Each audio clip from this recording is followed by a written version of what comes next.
bem-vindos a mais uma videoaula sobre o tema energia. Esta é a parte 3 do nosso conjunto de aulas.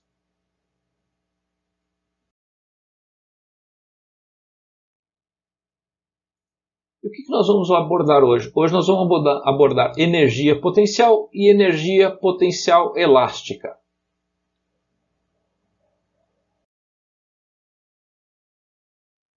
Energia potencial. Energia potencial é aquela energia que está armazenada em um corpo ou em um sistema. É aquela energia que fica guardada e que depois pode se transformar em movimento se ela for liberada.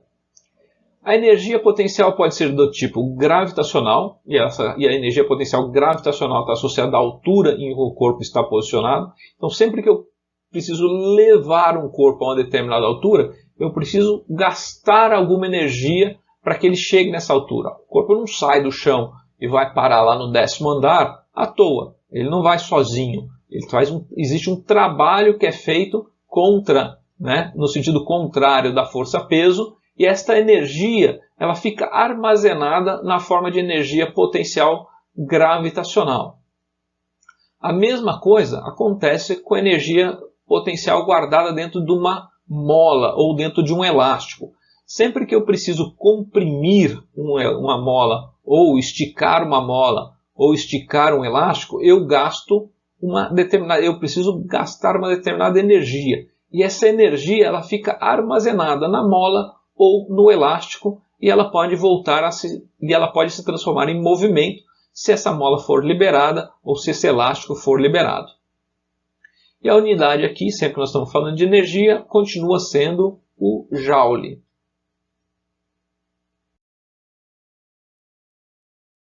Então, energia potencial gravitacional. Ela é decorrente do trabalho realizado pela força peso. Sempre que um corpo muda de altura, existe uma mudança na sua energia potencial gravitacional. Quando a altura aumenta, a energia potencial aumenta. Quando a altura diminui, a energia potencial gravitacional também diminui. E a energia potencial gravitacional é dada pela fórmula P vezes ΔH, ou seja, é o trabalho realizado, ou seja, a força, massa vezes gravidade, vezes o deslocamento em altura. Lembra que na nossa aula sobre trabalho, a gente falou que o trabalho realizado pela força peso era igual a peso vezes ΔH? E o trabalho aqui também é igual a variação da energia potencial gravitacional. Então, a energia potencial gravitacional nada mais é do que massa vezes gravidade, que é a força-peso, vezes a variação de altura do corpo.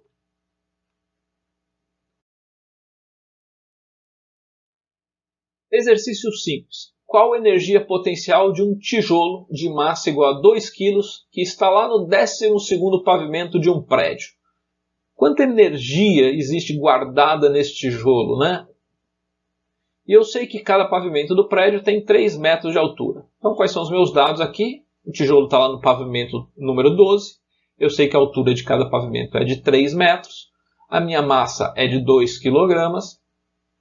E nós sabemos também que energia potencial é massa vezes gravidade vezes altura. Agora a gente já pode fazer as nossas contas.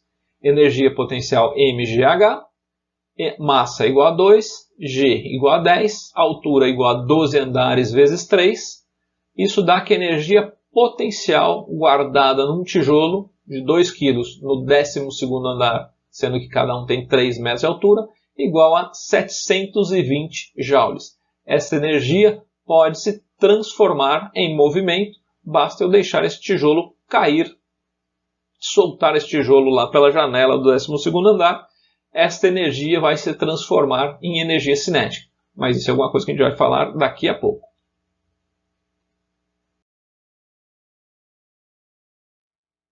Energia elástica. Qual é a energia que fica guardada dentro de uma mola?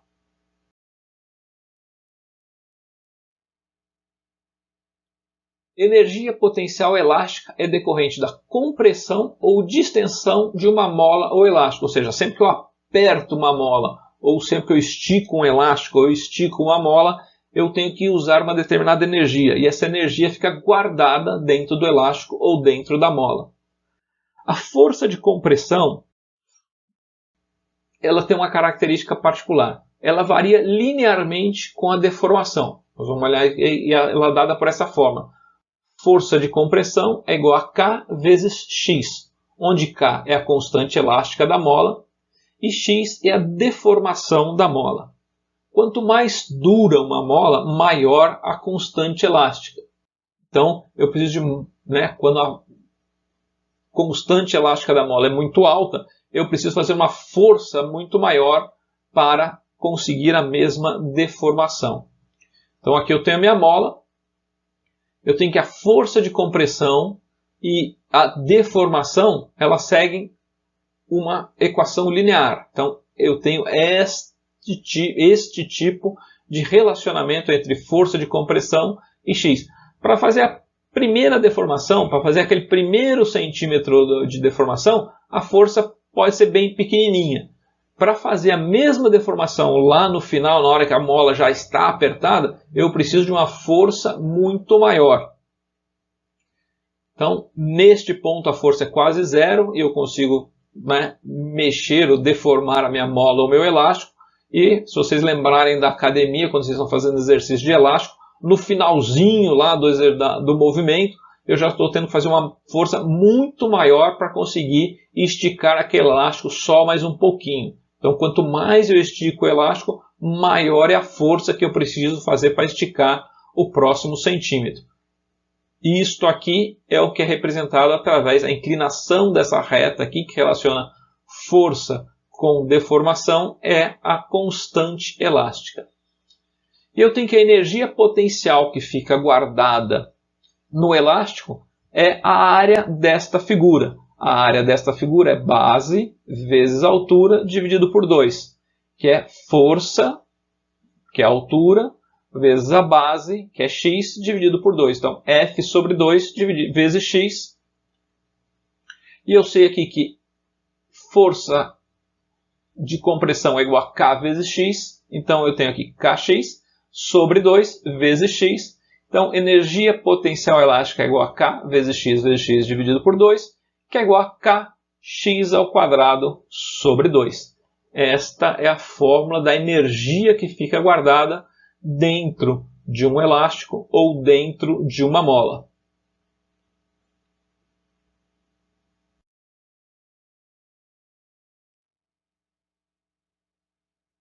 Então aqui, qual a energia necessária para que eu possa comprimir uma mola de 20 centímetros que tem constante elástica igual a 100 newtons por metro até que a mesma possua metade do seu comprimento inicial?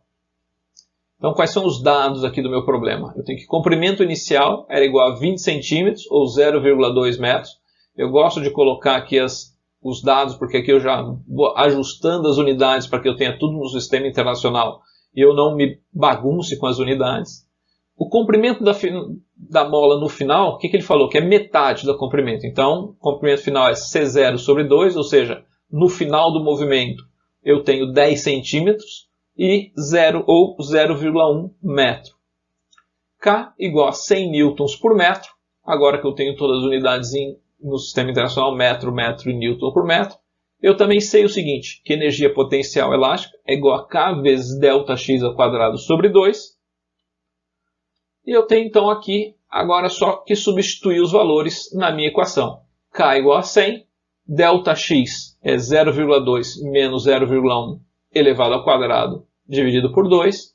Energia potencial elástica é igual a 100 vezes 0,01 dividido por 2.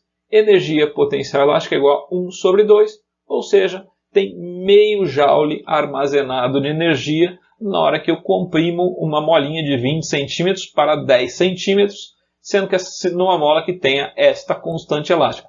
Se essa constante elástica fosse maior, ou seja, se a mola fosse mais dura, eu teria mais necessidade de energia. Esse número seria maior. Se fosse menor, uma molinha mais fraquinha, eu precisaria de menos energia.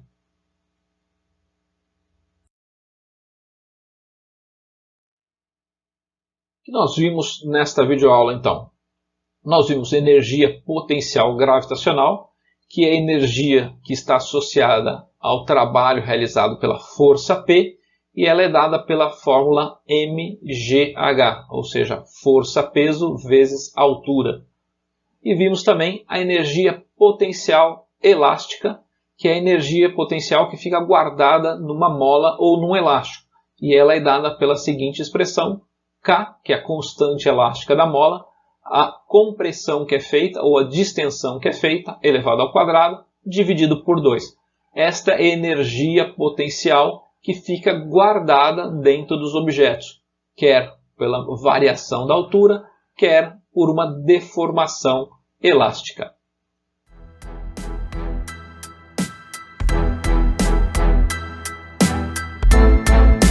Então, muito obrigado por mais esta videoaula e nos vemos no próximo capítulo.